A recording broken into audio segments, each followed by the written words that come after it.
This guy is an all-around champion. He's a superstar with countless adoring fans. He's a role model for millions of kids who just want to be like Mike. He's basketball great Michael Jordan, a guy who knows that hard work and commitment are necessary on the road to success. You grew up in Wilmington, North Carolina. Right. And life wasn't easy. You didn't come from a wealthy family, did you? No.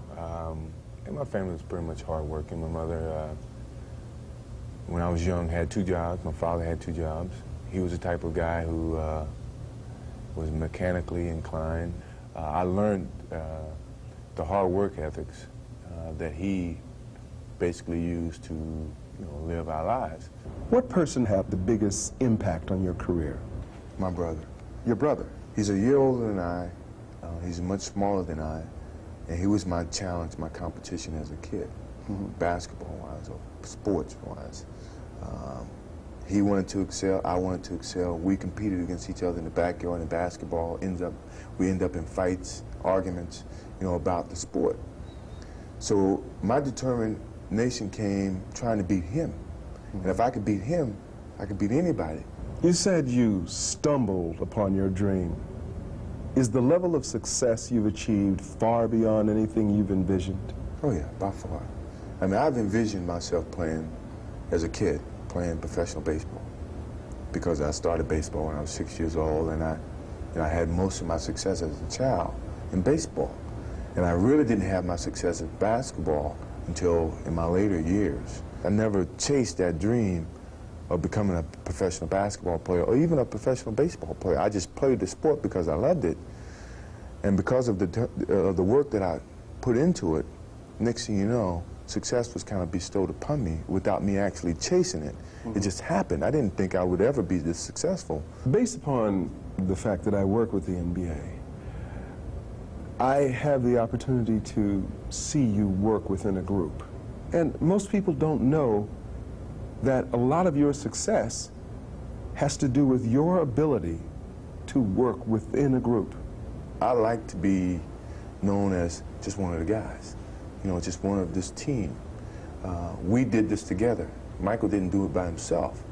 And when I'm with my teammates, I try to involve them in a lot of success that I've had. I mean, when we won the championship, I remember when Disney people came to me and said, well, could you do this?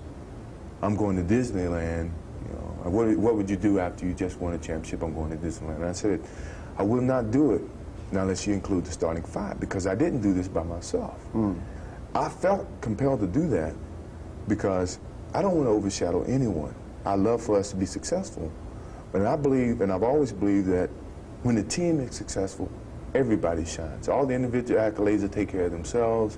Everybody's going to blossom from this whole situation. So when I'm with my team, and you've seen it, I'm not going to be the one that overshadows everyone. I want your comments as much as his comments. If you're expecting me to carry the whole weight or speak the whole time, I don't want to do that, because then I'm taking more of a responsibility. When you are just as adult as I am, you have an opinion just as much as I do. We need that to form this team. How difficult is it for you to be 100% you? It's tough.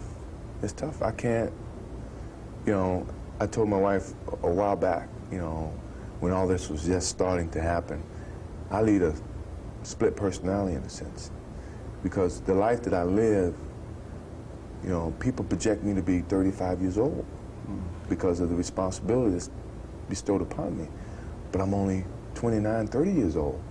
And most 29, 30-year-olds have a certain lifestyle or certain oats that they have to roar through before they get to this mature part of their lives. And I'm being cheated because I'm not expected to go through that or live that part of my life. I'm expected to be the purest of all pure.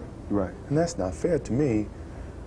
And in the younger stage of my life, I tried to do that. And that wasn't, the correct thing to do, but I thought I was doing it because I didn't want to let people down. I wanted to be that perfect role model. But it took a while to learn how to be myself 100%. I tried to be the public for 95% of my time. Now, with my wife and my kids and reality of the humanistic side of me, I've learned how to be myself 100% of the time. Either you accept that or you don't. And I want you to. I want to be positive, but if you don't want to accept me for that way, then I got to live my life as my parents have taught me to do. You know, Michael, you are an icon. Is there something greater than yourself that you call on for support for that foundation? The man upstairs is always the ultimate, guy or person or thing that I can go to for that motivation. But my support systems, from my family to my closest friends that knew me before, Michael Jordan, the star icon, everywhere he evolved, and my family, my wife and my kids.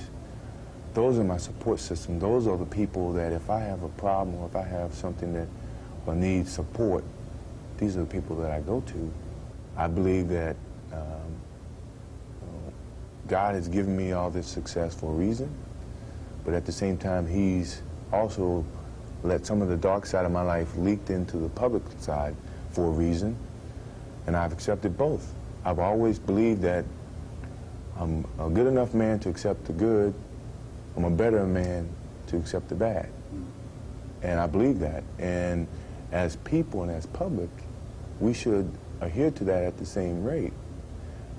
Because if you're going to accept the good side of Michael Jordan, the charity things that he does, the relationship with kids that he has, then if something negative seeps in there, look at it for what it is, but look at how Michael Jordan deals with it in a positive way so that it doesn't deteriorate what he's been working in a positive mind for the kids that may look at him as a role model. On the court, you're one of the most instinctual players that I've ever seen. Now, how does that instinct translate into being a father?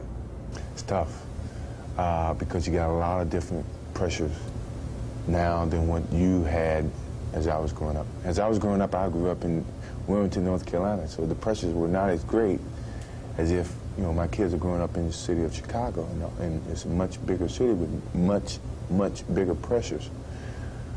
It's much more of a challenge as a father to try to steer your kids away from that. But I'm willing to accept it because I do have the knowledge to a certain extent of how to deal with it, how to kind of make a negative into a positive. That motto that I live by, I must instill that with my kids. Let them understand that and try to teach them the ways of dealing with negative things that may sneak up in their lives. You are, without question, one of the most gifted players I've ever seen. What makes you different from other people? Once again, it falls back to my parents in terms of how I approach the situation. I never feel that I'm at my best. I feel I still have room to improve. I still set goals for myself to strive for. I'm never complacent with what I've achieved.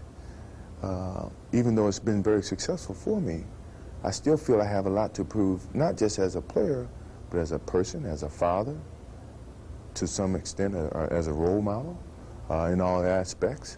So I'm never really too complacent with myself or with what I've achieved. When I get to a point where I feel I can improve as a player, I walk away from the game.